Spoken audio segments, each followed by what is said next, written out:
Hello. I figured since I couldn't be there to go over the notes with you guys for the next couple of days, that hopefully this video or these videos will suffice. So if you'll take a minute and go ahead and take out the notes packet that Mr. Stoll gave you on the first day of class, you'll notice on page 2 there are the general team roles, which I'll spend more time going over when I return to class. And then the expectations at the very bottom of page 2 are super important. Please make sure that you pay attention to those, as I'll refer to them quite a bit throughout the year. But let's go ahead and move on to page number 3, and then we're going to do part of page 4 also today. So if you take a look at the very top, there's a definition on the top of page 3 for functions. Go ahead and read that to yourself. This should be a review at this point for you. So I figured what we would do would go through some of the examples, actually all of the examples in the notes, and then I want to add something to the bottom of page 3. Your textbook refers to it, but I'm not sure how familiar you are with the different classifications for numbers. So let's go ahead and take a look at this. So as you can see on the screen, I already have written up, we're going to be doing pages 3 and 4, and the problems are already here as well. So let's go ahead and dive into this. So question number 1, and this mimics exactly what you have on the notes themselves. So we just want to go back and take a look at functions again. So knowing where you're supposed to be plugging in an input value. Input is technically the x value in a function, or where if you already know the output itself, which is technically f of x or g of x. So whatever you set the function equal to. So on Sorry, that paused me for a second. So on A, you'll notice that on both of these, we want to find f of 5. Notice that the 5 inside the parentheses in the exact same location as the x inside the parentheses. So I'm just going to plug the 5 in for the x into the f of x function, crank it out, and get a number. Notice the second part of this also is the same thing, so f of 3a. Over where I see an x, I'm going to go ahead and plug my 3a in. So once I've plugged them in, I'm not quite done yet, but the notation on the left-hand side, the f of 5 and the f of 3a, that's not going to change. It's the right-hand side, so do any math that you can. Make sure you obey order of operations, combine like terms if possible. And then once you come up with some sort of numeric value, or even an expression that might have some variables in it, you've done everything you can on the right-hand side, you're technically done. And that gives us our solutions to A. Notice the first one, plugging in the 5, actually do a little bit more work because I could combine like terms. On the second one, just be careful that the squared gets distributed to both of the terms on the inside, the 3 and the A itself. So I'm going to go through and do the exact same thing on part B. If you take a look at the notation, notice that the negative 2 is inside the parentheses, just like the x is inside the parentheses on the original function. So everywhere I see an x, I'm going to cram in a negative 2. Same thing with the a plus 2. Just be careful that you obey order of operations, combine like terms. So there we have our worked out answers for part B. I think the only thing that I would probably direct your attention to, let's hope I'm grabbing the right one here so I don't get it completely darkened out, is that, oh, nope, that's the wrong one. Sorry, I'm trying to grab a highlighter for you guys so you can see this. Is the second part on B. Notice that when you plug in the a plus 2, you get this a plus 2 squared. I went ahead and wrote them both out for you, so it's a plus 2, a plus 2. Hopefully remember that squared means times itself. With the plus or minus sign and sign, it makes things a little bit trickier. You can't just distribute the squared on the outside. So at this point, my expectation is that from integrated 1 and integrated 2, you probably would have drawn the generic rectangle and put the a plus 2 and the a plus 2 on the outside. Or you were able to multiply this out without doing so, which is where I got my a squared plus 4a plus 4. And then I went ahead and distributed and combined like terms. Okay, moving on to C. Same idea here. Notice that this really isn't any different. I keep seeing that the number I'm plugging in is an input value because it's in the same location in the f of x notation where the x is located. So I'm going to go ahead and plug a 2 in and a 2.5. Okay, so taking a look at C now, It looks like when I plug in the 2, I don't have a problem. It's not really an issue. I plugged in the 2, combined like terms, ended up with a -5. However, when you plug in a 2.5, you have a problem. You have a big problem here. So if we plug 2.5 into both the x in the top and the x in the bottom, I get 5.5 on the top, which really isn't my issue. The issue is the denominator. If you end up with 0 in the denominator of any type of a fraction, we've got major problems. We don't know how to divide by 0. And actually, that is a prevalent topic in mathematics. It won't be until you guys get to calculus where we'll actually discuss really what are we doing here when we're dividing by 0. So this should come up as undefined to you. That should sound familiar from the last couple of years. So I wouldn't say my answer is 5.5 over 0. I would simply say that 2.5 is an unacceptable x value. But what this answer is undefined. So if I were to graph the original f of x function, which you and I are going to be doing later this year, if I were to graph that, there wouldn't be a portion of the graph where x is equal to 2.5. There would be an asymptote at that point, which is one of the other things that we discuss later in these notes. So it's an unacceptable value for an x, which means the graph will not actually have a y value associated with that x at all. Okay, so again, definitely a future topic. So D, notice there's a big difference here. So instead of plugging 0 in for x this time, notice that these are both equal to f of x, which means we should set the other sides equal to each other, which we'll go ahead and do, but if you take a look at it, now this should definitely look familiar. Looks like something you guys spent a huge amount of time doing last year in Integrated 2. So you have multiple ways that you could solve this. You could do quadratic formula, which I think is a lot knee-jerk reaction that a lot of people like to do. Or you could do completing the square, or you could factor. Factor is great, doesn't always work. Completing the square will always work. It can get kind of nasty looking, but it always works. Quadratic formula is kind of like a sledgehammer. It's going to handle anything that you throw at it. I'm not a big fan of the quadratic formula, only because there are a lot of little tiny places where you can make mistakes.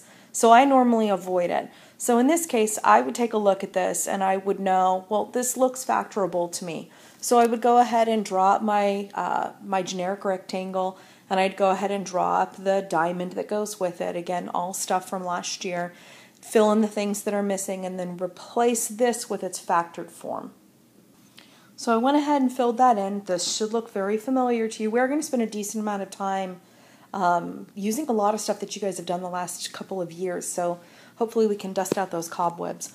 So went through and replaced the x squared plus 5x plus 6 into the x plus 3 and the x plus 2, and then just remember from here it's zero product property. So we set each one of these pieces equal to 0.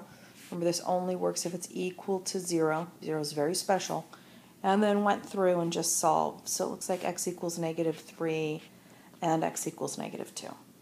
Okay, so I'm going to go ahead and turn the page on this. Remember, and I know I didn't say this earlier, if I'm going too fast at any point in time, you can always pause the video, rewind it, fast forward it, whatever it is that you need to do, work at your own pace. So I didn't have enough on that page to finish up E and F, so we've got the same thing here. So notice that the setup is kind of the same here. They're both equal, so they're both g of x, which means we're going to set the other sides equal to each other. And then F is the same thing. As they're both equal to f of x, we're going to set them equal to each other. So I'm going to go ahead and pause the video myself, which is going to pick right up for you guys. I'm going to go ahead and just fill it all out. See if you can do both E and F, and then check your work against mine. So I changed my mind after working this one out. I figured it'd probably be best if we just went kind of step by step on this one, and probably the same on the next one. So on my very first step, I noticed that I'm trying to solve for x. There's only one x actually present in the entire problem, and it is on the right-hand side. So all I'm going to do is try to get that x all by itself. So this is kind of what I'm focusing on the whole time. I just want to get that x by itself. So I'm just going to kind of start peeling everything away from it. So I know what's happening to the x first is the 5 is being subtracted from it, which means that's the last thing I'm going to do. Then it's being squared, so that's the second to the last thing I'm going to do. Then it's being multiplied by 3. That's the first thing I'm going to do. So I'm going to divide both sides by 3. Works out pretty nicely. And so I'm down here on my second line of work now. Did the 27 divided by 3, that gave me 9. Now I need to get rid of the squared. We know that the opposite of squaring something is square rooting it. This should also be familiar from last year when you were in integrated 2. You did a lot of the quadratic formula. Hopefully your teacher talked about why we always put a plus or minus in front of a square root. Well, if they didn't, it's predominantly from the idea of the quadratic formula. We know that when we square root a number, technically get 2 answers for every single number in existence except 0. Because the square root of 0 is just 0, and 0 is neither positive nor negative, so it doesn't really fit the mold. Everybody else has 2 of them, though. Hence, we have to make sure that we put the plus or minus in front of the square root on the side that is lacking the variable. So it's always just on the side with the number. So I went ahead. This worked out pretty nicely, too. Square root the 9. Now I'm over here, and I replaced that with my plus or minus 3. Notice that on the inside here, the square and the square roots actually cancel, which is kind of nice. That was the whole goal. Parentheses drop because it's not necessary anymore. And I'm just one step closer to getting the x by itself. Add the 5 to the other side, and so we get this stage here. X is equal to 5 plus or minus 3. Now, if it was, say, 5 plus or minus the square root of 2, then we'd stop. It's not necessary to continue because we can't really add the 5 and the root 2 together, nor can we subtract them. However, 5 and 3 we can. So we must continue. So if you take a look over, and the next step, following my little arrows off to the side, I went ahead and just split it up. So it's now 5 plus 3, that's the 8. 5 minus 3, that's the 2. One of the other things to always keep in mind, and I'm sure your integrated 1 teacher and your 7th or 8th grade math teacher also said this to you too. When you go through and you solve a problem, please make sure that you always give a quick mental check on it and just make sure that it actually works. So if I plug in 8 to the original problem, please make sure that you actually do get the 20. Please make sure that you get the 27 you set it equal to in the first place. Sorry, my video dropped again. So check the 8. If I plug in 8, I get 8 minus 5. That's 3. 3 squared is 9. 9 times 3 is 27. That one works. Totally happy with that. Do the same thing with the 2. So if I do 2 minus 5, 2 minus 5 is negative 3. Negative 3 squared is positive 9. Times 3 gives me 27. Both of these are correct answers. Okay, so I'm going to go ahead and work out F, then pause me now. Same thing, see if you can figure it out, get it all worked out, and then let's resume this video and see if we match. Okay, so here we are, I've got this all worked out. Notice that they were both equal to f of x, which is why I put the 5 on the left-hand side. In order to get rid of the squared, I'm going to have to get rid of the square root, I'm going to have to square it. However, going back, remember, I'm just trying to get that x by itself. Thank goodness there's only 1, so I don't have a huge amount of work that I need to do to try to get the x's together. I just need to get everything away from the x itself. So I'm going to square both sides. That gives me my 25. Notice that the square and the square root cancel again, which was why we did that. Add the 4. Now it's basic arithmetic, not a problem. I get down to 29 over 3. You can turn that into a mixed number if you want. You can turn it into a decimal if you want. I don't want to because it's extra work, so I'm just going to leave it as 29 over 3. So, same idea though. Go back to the original problem. If I plug in 29 over 3, I'm going to get 3 times 29 over 3 inside. The 3's are going to cancel, so I'm just going to get 29. Minus the 4. 29 minus 4 is 25. Square root of 25, I get 5. Now, some of you might be thinking, well, shouldn't it be plus or minus because of the square root? No, not really. It's because if you look back at the original question, if they wanted it to be plus or minus, they would have identified right in front of the square root a plus or minus sign. Since there's no sign there, we know the lack of a sign implies positive. So I know it's a positive sign that's there, which means I expect a positive 5. However, if there was a negative sign in front, then I would have expected a -5. So the only time I have to worry about making sure that there's a plus or minus sign involved really is if I am solving the problem and I put the square root in. If the square root's already there, just do what the square root says. Okay, moving down, this is something that I wanted you guys to add into the bottom of your notes on that page 3. Is there some space? The textbook talks about being able to choose integers, or what integer values that you would choose to plug in here. And my assumption is that a couple of years ago, your teacher did talk to you about the different categorizations of numbers and the whole idea that there are natural numbers and whole numbers and rational and irrational. So stuff like that. Same thing with integers, but my assumption is it's also been a while and you may have blocked that information. So just so you know, an integer is any number, and there's an infinite amount of them, that follows the pattern. If you think about actually setting up like a number line for something, these are the numbers that most people would choose. So an integer is a number that has, there's no fractions, there's no decimals, there's no roots. After all the simplification can be done. So let's say you go, well, what about the square root of 4? Well, I'm going to say the square root of 4 is 2. 2 is an integer, therefore the square root of 4 is an integer because it could be simplified down. If you say 2/3, I'm going to say no, not at all. It's definitely not an integer because 2/3 cannot be written as any of these numbers without there being some fraction component to it or decimal component to it. So these are numbers that do not have a fraction or decimal component or a root in their simplified form. Okay, let's go ahead and move on then to page 4. So on page 4, I decided to leave this one pretty open on this screen because we need to do this a couple of different ways. And again, you can decide what your 2 ways are. I am probably going to do all 3 of them simply because you get the exact same values. It doesn't really matter. But when we're talking about these different methods, there's 3 different methods that you could use for this. We could do factoring, if it's possible. We could do quadratic formula, always possible. And we do completing the square, always possible. So it doesn't matter which of those 2 different methods that you choose. There are going to be some situations where you're going to want to complete the square based off of the question that's being asked of you. So for example, back in Integrated 2, you guys had to take the equation of a parabola and you needed to rewrite it in graphing form or in vertex form. That required completing the square, or actually that was the easiest way to do it. Quadratic formula and factoring are probably the knee-jerk reaction for most people. So what I'm going to do is I'm going to pause and I'm going to go ahead and solve this. The 2 ways that I'm assuming that you would probably choose, which would be factoring and then quadratic formula. I will go through the process, though, with you when I go through and write it with completing the square.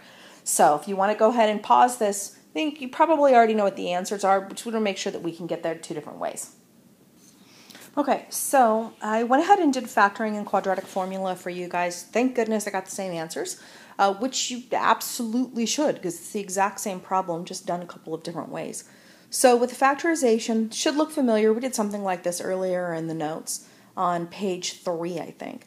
So I went through, created the box, filled in the diamond, replaced the x squared minus 5x minus 14 with the factored form of x minus 7x plus 2, and then use zero product property, so I get x equals 7, x equals -2. Quadratic formula. Remember, for both factoring and quadratic formula, in order for this to be a viable option, it needs to be equal to 0 before you try to do anything. So I rewrote my equation down, and then remember the a is the coefficient on the x squared, which in this case is just 1. The b is the coefficient on the x, which is -5. And the c is the constant, which in this case is -14. So I went through, plugged everything in where it belongs. I wrote down the formula for you guys also for reference. It's also, I think, I have it on a poster in the back of the room, or at least I did last year. If it's not there, again, I'll put a new one up for you guys, and it'll stay up there the whole year. So, and then I went through and I just worked it out, ended up with +7 and -2 again. So, all should look familiar. All right, completing the square itself. Completing the square is a little bit different, and again, should look familiar from last year. So if we take the original problem itself, and what I want to do, the big difference between the other ones, is that I do not want everything crammed on the same side together. I would like the constant on the other side. So I'm going to go ahead and move it to the other side. Now, ideally, completing the square, I'm a big fan of. I personally really like it. However, if this coefficient, that 5, is even, I'm all for it. If it's odd, I'm a little bit more hesitant because it kind of gets ugly. But we'll go ahead and do it anyway, because I want to make sure that you guys remember how to do this.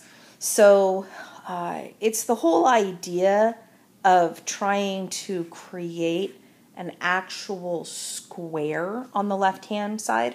So I'm going to go ahead and draw one of those generic rectangles again. However, this time I want it to be a generic square.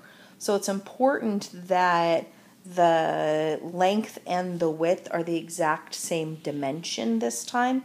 So like previously, the whole x minus 7 and x plus 2, that's not a square, it's a rectangle. Those aren't the exact same thing. I want them to be the exact same thing. So I'm going to go ahead and take my x squared. I'm not going to put my constant in this time like I normally would. Instead, I'm going to take that negative 5x and I'm going to split it in half, so evenly. So half of it's going to go here and the other half is going to go here. So the exact same location that you would put the x's into. Remember, so, oh man, I think it was integrated 2, it was like chapter 3, I think. One of the patterns that you guys learned, and we're going to use a lot, is that when you multiply the diagonals together, you get the exact same thing as if you multiply the other two diagonals together. So I'm just going to go ahead and multiply the negative 5 halves x and the negative 5 halves x. Or I'm going to do negative 5 halves x quantity squared to figure out what goes in the top right-hand box. So I'm just going to multiply my complete diagonal, and I'm going to worry about the coefficient only, because notice the x and the x already give me the x squared that I have. I just need the number. So if I multiply negative 5 halves and negative 5 halves, it gives me a positive 25 fourths. That is the number that completes my square. That is the number that I put in the little boxes over here, since those are the things that I need to actually make this into the square that I want. All right, so now back to the boxes over here.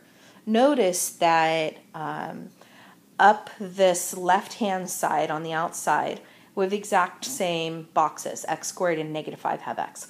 If you take a look at the bottom, we have an x squared negative 5 halves x. This is ideal. This is exactly what we want. We want them to be the same. So I'm just going to pull out the GCFs for each of those. Notice they are identical. So over here on my left-hand side, I'm going to rewrite this in factored form now, which is x minus 5 halves squared. And I definitely want it to be quantity squared because I'm going to end up square rooting here in just a minute. All right, over on the right-hand side, my job now is to be able to add these together. All right, so I need a common denominator. It's going to be a 4. If I turn the 14 into something over 4, so I'd multiply that by 4 on top, I think that gives me 56. And then add the 25 fourths to it as well. All right, not really doing anything with the left-hand side yet. So I'm just kind of carrying it around with me. Right-hand side, combine like terms, it's 81 over 4. It's kind of nice because I'm going to square root now to be able to get rid of that squared because I'm trying to get x by itself. So if I square root both sides, remember that whenever you square root, not like the problem started with it, you have to put the plus or minus in front of the root on the side that is void of variables, so the one that's just numbers. All right, so now the square and the square root cancel, which is perfect. Plus or minus, this actually works out pretty nice on the right-hand side. I can square root 81, that gives me 9. I can square root 4, that gives me 2. So I'm just go ahead and separate these guys. Go ahead and add my 5 halves to the other side. So now it looks like a problem we did earlier. If you can combine like terms, you must, which I can, so I'm going to. If I add the 5 halves and the 9 halves together, that gives me 14 halves. But 14 halves is 7. There's one of the answers we got earlier. I hope we get the other one too, and that I hope I didn't make a mistake. And I didn't. Okay, so we do the minus part now. 5 halves minus 9 halves, that gives us negative 4 halves, and that gives us negative 2. Notice that regardless of the method we choose, whether it be factoring, quadratic formula, or completing the square, you get the exact same answers, which is exactly what should happen. Okay, moving on to the next page, we'll go at a faster clip now, and we just need to do some factoring. So this should be very familiar to you. I think you spent a lot of time last year doing this. So I'm just going to go ahead and factor all 3 of these. So I'm going to pause, factor them. You might want to pause me, see if you can factor them, and see if we match. Okay, so if you take a look at the very first one, this is just a pattern. It's a difference of squares. Notice there's 2 terms separated by a subtraction sign, and I know how to square root both of those terms nicely. So I square root the first term, I get an x, that goes in first. Square the second term, that's a 9, put that in second. The only way to get a negative 81 when you multiply is to get a plus and a minus. Doesn't matter where the plus goes, doesn't matter where the minus goes, just as long as there's an x minus sign and an x plus 9 somewhere. Part B. Part B had a greatest common factor. Remember, always take that out in the beginning, makes your life so much easier. And then I ended up with something that I'd already factored earlier in these notes, so I just went ahead and pulled that back from before. And then part C. Same thing, it's got a GCF. You can choose to take out a positive 2 if you'd like, or a negative 2. It doesn't really matter. I prefer that my x squared term is positive. I find factoring easier when that's the case, so I pulled out a negative 2. So when I factored out a negative 2, then I ended up with that 2x squared plus 5x minus 3. That's when I jumped off to the right-hand side and filled in the box and the diamonds, and then came back. Remember, whenever you have a GCF, when you're factoring, you have to make sure that you carry the GCF with you. So in part B, notice that there is still a 2 in front of my x plus 2 and x plus 3. And in C, I've got my negative 2 out in front as well. Okay, that should finish up the notes for this class period. Next class period, you guys will have another video. I think it'll probably go a little bit faster. If you have any questions, Mrs. Mitzel has been kind enough to offer her help. So if you guys have any questions between now and when I return, which should be in a couple of days, then she will gladly help you guys. If not, this actually should seem like a review. I think almost everything we're doing right now is a review. So make sure you keep up with the work, and I'll see you guys in a couple days.